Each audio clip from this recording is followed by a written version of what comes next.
আজকে আপনাদের সাথে শেয়ার করব একদম সহজ পদ্ধতিতে চিকেন ফ্রাই। তো সবাই না টেনে ভিডিওটি ভালোভাবে দেখতে থাকুন।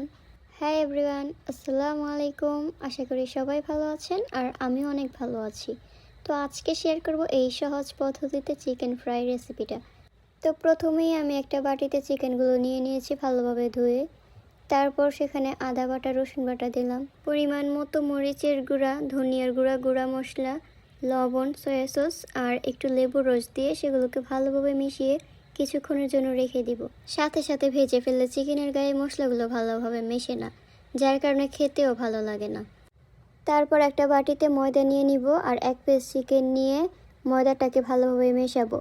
তো এভাবে মেশাবেন, প্রথমে ভালোভাবে মিশিয়ে তারপর ছাঁকি দিয়ে সেগুলোকে ঝেড়ে ফেলে দেবেন। তারপর আবারও মিক্সড করবেন। ময়দাগুলো যেন চিকেনের গায়ে ভালোভাবে মিশে যায়, আলগা আলগা ভাব যেন না থাকে। তারপর কড়াইতে তেল ভালোভাবে গরম করে সেখানে চিকেনগুলো দিয়ে দিবেন।